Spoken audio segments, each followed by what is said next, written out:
Hello, everyone. I'm Kimberly Guilfoyle, along with Juan Williams, Brian Kilmeade, Dana Perino, and Greg Gutfeld. It's 5 o'clock in New York City, and this is The Five.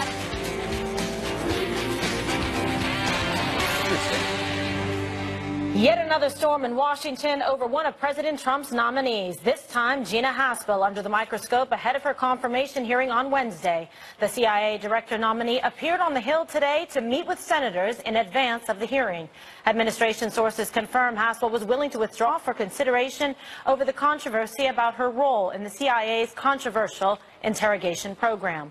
But the White House is firmly standing behind her. She deserves quick confirmation without partisan theatrics. The bottom line, Acting Director Haspel has an unparalleled understanding of the CIA and is the right person to lead it during these dangerous times. She wants to do everything she can to make sure the integrity of the CIA remains intact, isn't unnecessarily attacked, and if she felt that her nomination would have been a problem for that and for the agency, then she wanted to do everything she could to protect the agency. At the same time, she wants to do everything she can to protect the safety and security of Americans, which is why she is 100% committed to going through this confirmation process. The president tweeted his support earlier. My highly respected nominee has come under fire because she was too tough on terrorists. Think of that. In these very dangerous times, we have the most qualified person, a woman, who Democrats want out because she is too tough on terror. Win, Gina. Even people who used to hold this role think she's the right fit for the job. With a president who does not always attach his decisions to the real world, to data, to evidence, Gina Haspel is the one woman I want in that room when everyone else will be going into north-south Autobahn and saying, "You're right, boss." Gina Haspel won't.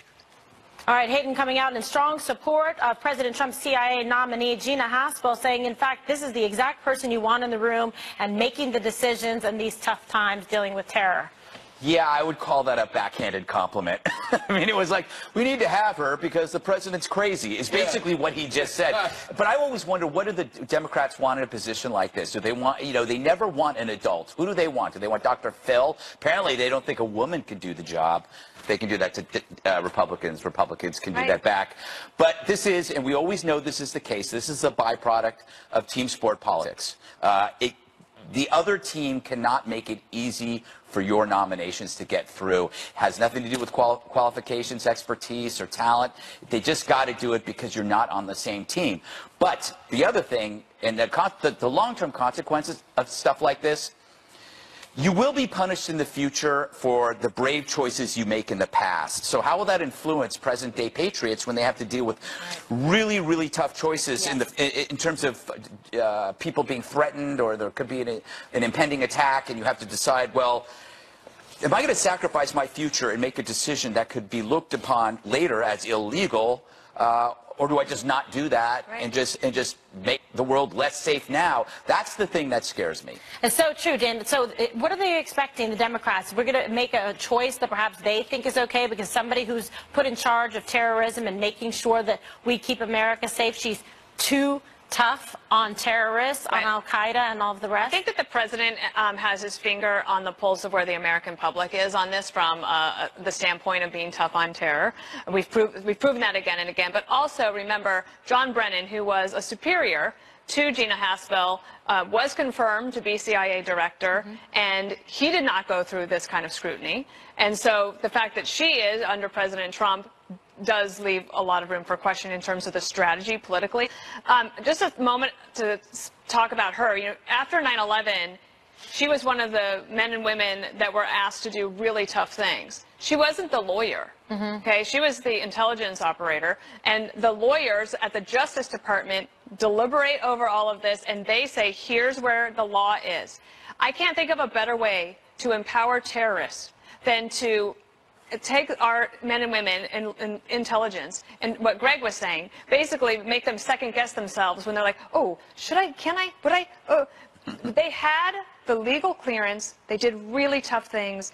They caught people like, I don't call him a person. They caught terrorists like Khaled Sheikh Mohammed, who cut off the head of Danny Pearl, the Wall Street Journal reporter. There were 3 terrorists who went through the waterboarding that was the one enhanced interrogation technique that they did not like. It is no longer available to be used unless this president or this Justice Department or this Congress decides to change it. But the other thing, if I could just mention one other point, Ron Wyden, the senator from Oregon, said, why her? I mean, there's so many women in national security who could do this job. No, actually, exactly her. Spent 33 years of her career dedicated to public service. She asked to be transferred to the counterintelligence unit. She was transferred on September 11, 2001. That was her first day on that job. And I think that they deserve a lot more of our support than this condemnation decades later. I do think she will be confirmed, and that the Democrats are choosing a really unfortunate reason to try to put her through the ringer. Just let her get through, because she is going to be confirmed. Yeah, and it's such a good point that you make, because she should be respected, chosen, and confirmed based on the majority of her body of work, 33 years, keeping America safe, protecting this country, working so much of it in an undercover operations and hellholes across the country. I'm sorry if I could just add one more thing, Brian. I know you're ready to go. But I don't usually like to say this, but what it means for women working in government, for her to stick to it, take the support of the president, go forward and be confirmed is so important. She spent 33 years there. It takes a long time for women in government to get to these positions, but government is where women can really make a difference in leadership. Her going forward, standing tall, she has nothing to be ashamed of, she has everything to be proud of. Absolutely. It means a lot for women behind you, coming up through the ranks, if you go through this confirmation. You're absolutely right, and she's got to stand, strong and tough on this, like she has for 33 years of a dedicated career, really asking for nothing back in return, and not even no financial consideration there, because they don't get paid much. They work very hard. They make sacrifices personally and for their family. Brian, she should be chosen not because she's a woman, because she is the best choice and candidate for the job. Remember, President Obama comes in, Eric Holder goes, first thing I'm going to do is go after those enhanced interrogation people. And all of a sudden, Leon Panetta goes, wait a second, back off. I'm protecting my people. All of a sudden, people are saying, wait a second, you're going after me for doing something the Justice Department allowed me to do to stop the next attack. If you read Jose Rodriguez's book, you read what the CIA men and women did at the time. There's no doubt they stopped the next attack. Not only do I hope that she embraces her role in the black sites and in the enhanced interrogation, I think she should do it with pride. And I think she should invite people to have this dialogue. I did what I was supposed to do. I'm proud of what I did as an American. I followed the law. I'm very proud of it after 32 years to get to the point where I'm deputy, now acting. If you want to give me the job, go do it. If you don't like what I did, you should have stopped. Well, you should have not allowed us to do the program, because it was signed off by everyone. So it comes down to votes. Rand Paul he was seeing he was an eye doctor at the time, so he's perfectly qualified to comment on this. So he doesn't want to vote for her. But if Joe Manchin, John Tester, Joe Donnelly, Heidi Heitkamp, and Claire McCaskill want any hope of holding on to their seat in red states, they better vote for her. And for her to say, I don't want to be Ronnie Jackson on Wednesday, and then to have to run to the CIA to say, come on back, we're going to fight for you. It shows me the White House was slow to back her. They did not get the campaign going. And if Pompeo couldn't get 60 votes, she's saying, why do I want to not only not get the job, but ruin my reputation at the same time? I am horrified, and I'm embarrassed for lawmakers who will not run to her defense right now. No, you're right. I mean, she should be celebrated and say, what a strong, outstanding choice the president has made, and she's willing to continue to serve this country faithfully, despite the efforts by those to smear her and besmirch her reputation based on what she did, which was upholding the law. That's the law in the books. She stopped the next attack, and she was part of the black sites enhanced interrogation, chief of staff for Jose Rodriguez. Yeah, women and young girls growing up should look up to someone like this to say, I can be and achieve and be anything I want in life. Look at the strength of those who have come before me. And if I could add one more thing, all the acting directors back her. That's correct. Yeah. Brennan backs her, Clapper backs her, National Intelligence. But Panetta, Hayden, Morrell, who was acting for a while, McLaughlin, Porter Goss, and Bob Kerrey, a Democratic senator, backer. All right. Well, let's see if Senator Rand Paul and McCaskill will come forward, because he's got a tough race ahead of him. I think I should get you guys pom-poms, and you could be like a cheering squad. Absolutely. I would do it. But I must say, it lacks somehow coherence, because you've got 100 military people who have said, we oppose Gina Haspel. Gee, why would 100 of our American military personnel oppose Gina Haspel when all the insiders, people I know in the intelligence community, people who have been absolutely demonized by the Trump administration, by the way, remember, Nazis and all the rest, now everybody's, pro-CIA, And guess what? The insiders love Gina Haspel, trust her, think that she is competent, does her job well. But when you come down to this issue, it's not about having everybody on the inside say, yeah, we like our fellow insider. It's about American values. And in terms of American values, someone like John McCain, who was tortured, says, I can't do that. Dianne Feinstein, who was definitely a woman and definitely open to having a woman, the first woman run CIA, says, the more I read, the more disturbed I am. Where was she? And so, where was she during this? What was happening? Let me just finish up. Right. So what you have here is a situation where Mark Short and Sarah Huckabee Sanders had to go over to CIA because, guess what? The impression is that in a 51-49 Republican to Democrat Senate, right now they're not the votes to approve Gina Haspel. Okay, well, and you don't have Rand Paul, you don't have McCain. Doesn't mean you won't Questions have about, them. Doesn't mean you won't have them. Stand by, wait and see. I Rick see. Grenell didn't have those votes I tell either. you what, and how long did it take him? So I think Gina Haspel put doesn't through. want to go through that.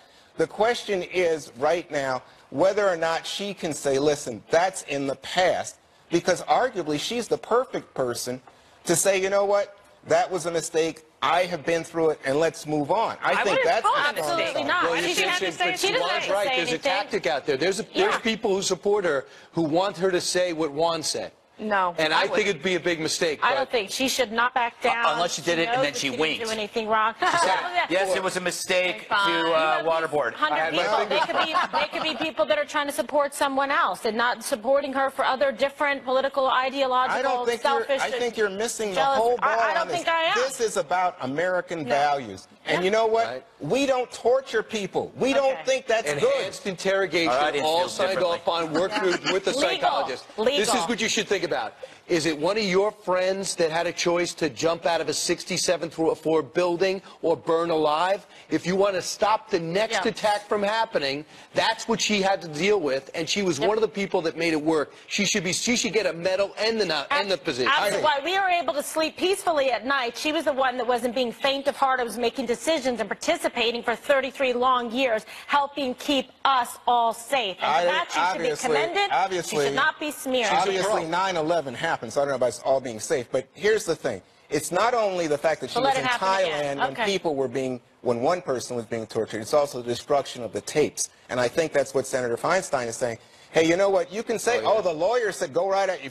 But if you're a functionary, if that's all you are, you're not a leader. But then, okay, then There's no proof So that she Eric Holder, participated the Attorney whatsoever. General, comes in. Obama asks him, "Please, can you do this review?" Does a review, decline to prosecute. Correct. Like, at what point does the legal system or the Justice Department or who gets the final word? The final word was, we are not going to punish people from the prior administration. Okay, and that was a decision by the Obama so then people. does she not fall into that category? Not in this instance. This is Why? giving her Why not? the top job at CIA that reflects our Because values. she's going to what? She's going to go torture people? We don't I mean, know. You raised the come question. on. Go for the question. The other thing There was no, there There was was no 3 proof people that that got she waterboarded. right, but By there's the way- no proof that she participated in the enhanced interrogation She of was any running high the value station.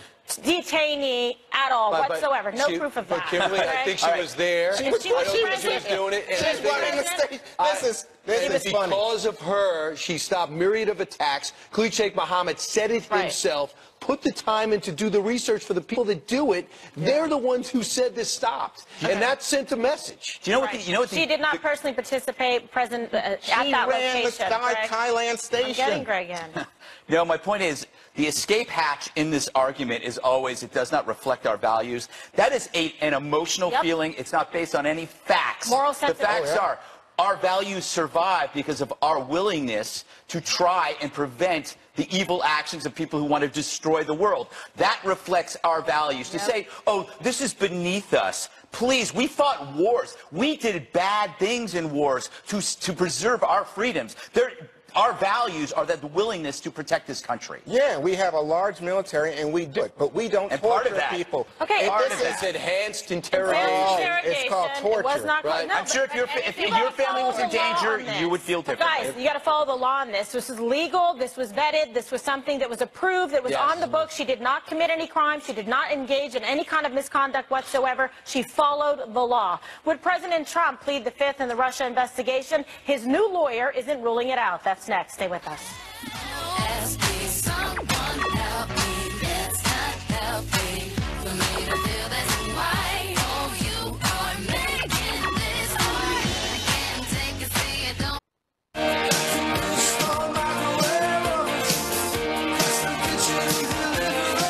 President Trump's new attorney, Rudy Giuliani, is raising all kinds of questions after his latest media blitz. The former mayor now saying the president may not comply with a special counsel subpoena. We don't have to. He's the president of the United States. We can assert the same privileges other presidents have. President Clinton negotiated a deal in which he didn't admit the effectiveness of the subpoena. But he did testify. And Mayor Giuliani is unsure if the president will plead the Fifth. Are you confident the president will not take the Fifth in this case? Oh, how can I ever be confident of that? When I'm facing a situation with the president and all the other lawyers are, in which every lawyer in America thinks he'd be a fool to testify, I've got a client who wants to testify. Mr. Trump's attorney not ruling out if Michael Cohen made payments to other women on behalf of the president. I think if it was necessary, yes. He made payments for the president, or he conducted business for the president, which means he had legal fees, monies laid out, and expenditures, which I have on my bills to my clients. Wow. So, is Rudy Giuliani helping or hurting his client, the president? I'm going to ask you to start us off, Brian.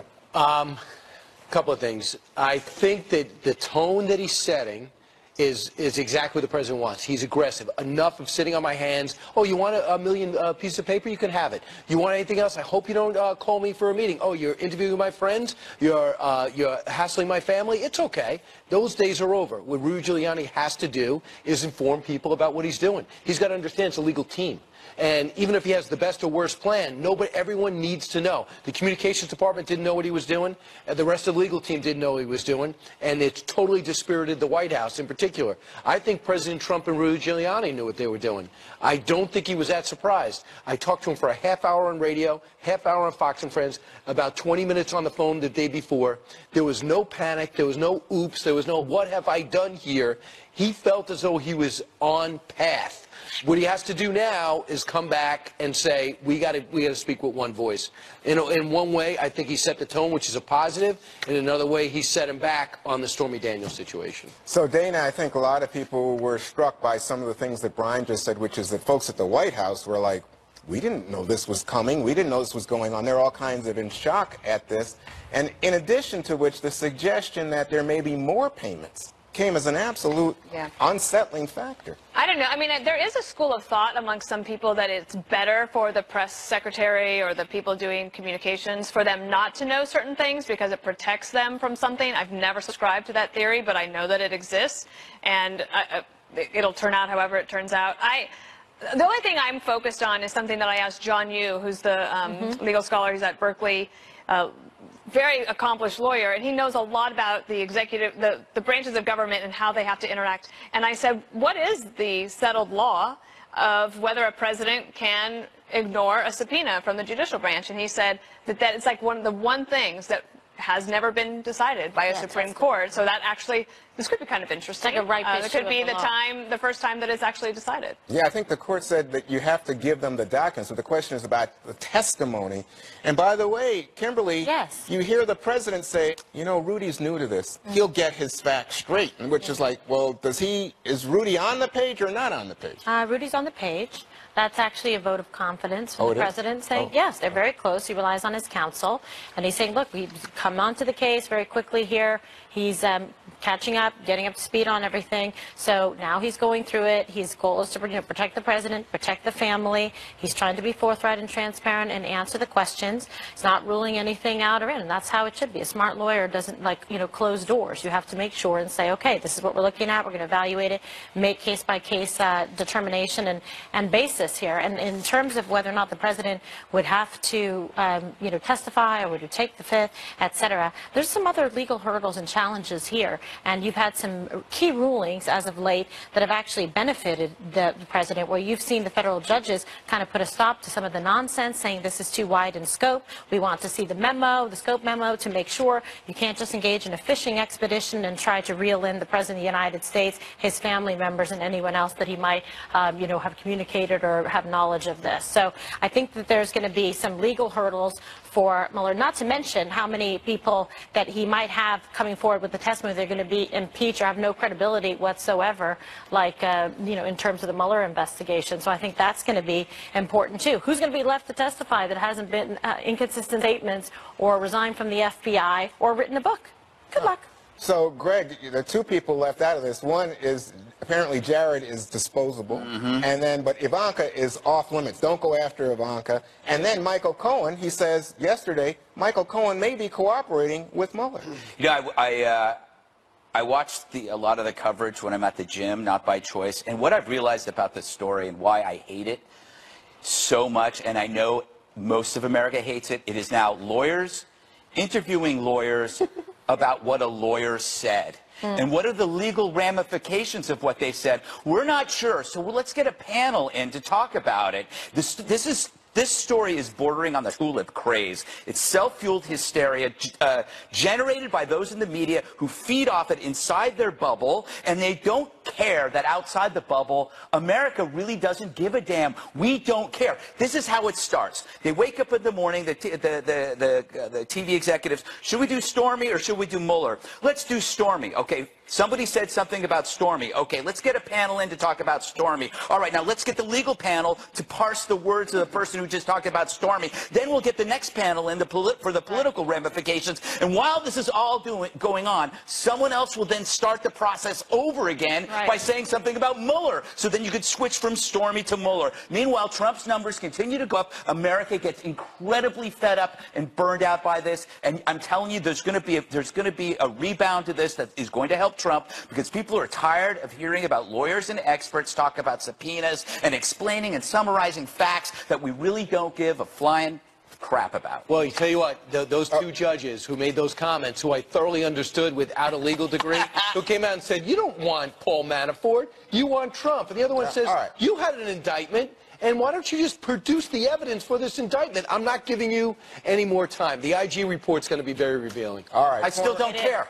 All right, guys, hold on. Sorry. We got to go. We got to sell some ads here. Simmer. Former First Lady Michelle Obama's not happy President Trump's in the White House, and now she's creating some waves by questioning a large chunk of his voters. That's next on The Five.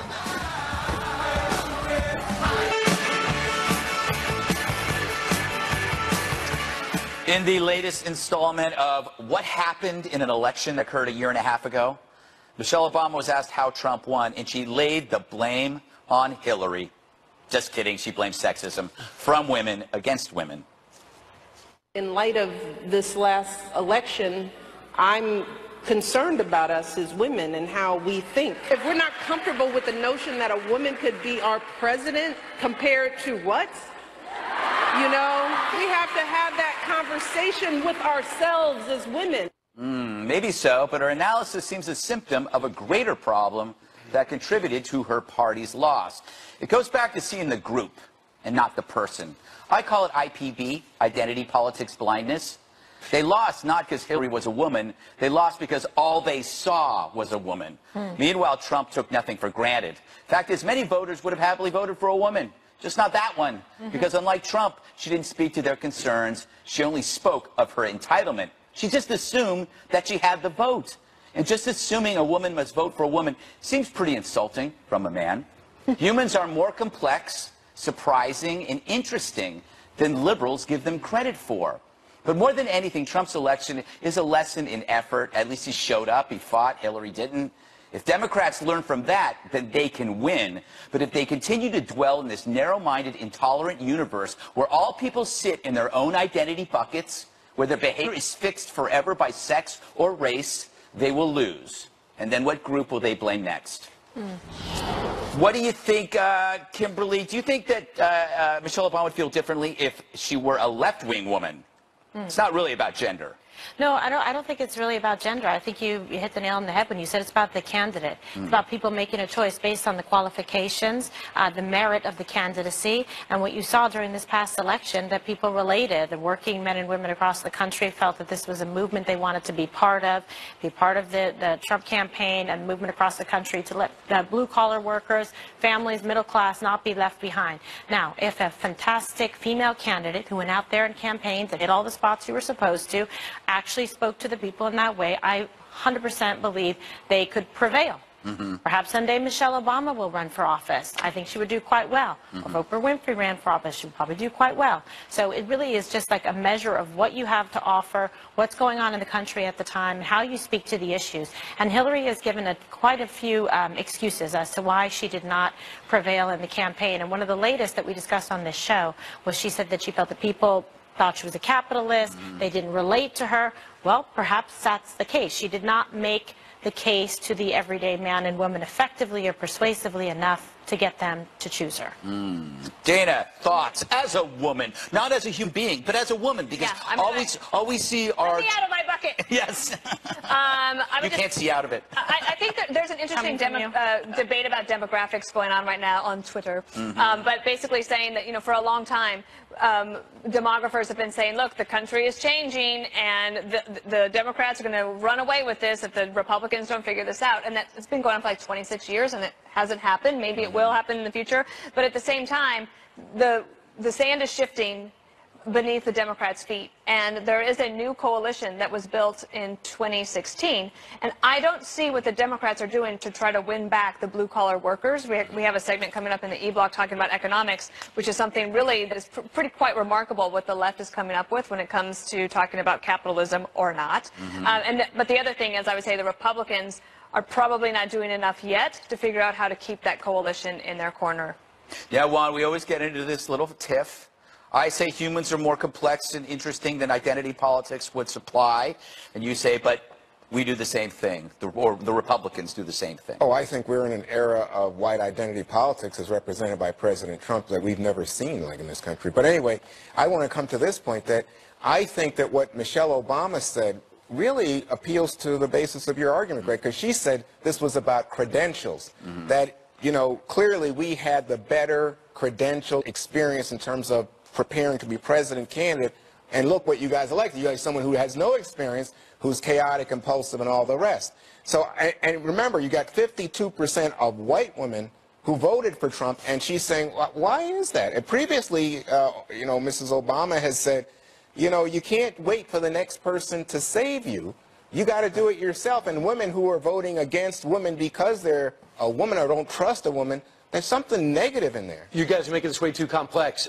President Obama left very popular, but his policies weren't. For 8 years, people were frustrated. He wasn't tapped in. People weren't motivated. All he did was gradually lose the entire party and not fund the DNC and build himself up. People like him. They didn't like his administration. They didn't like the way it was executed. Nothing to do with the fact that she's a woman. If you put Tulsi Gabbard against Nikki Haley, it's game on.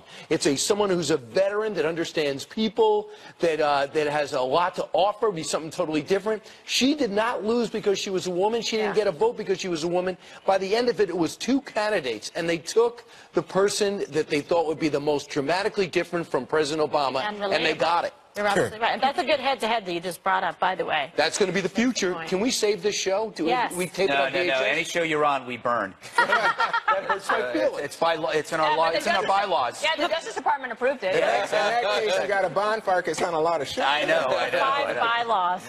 All right, gun owners in Illinois are stealing a page from the liberal playbook to protect their Second Amendment rights. We'll explain next. That's funny.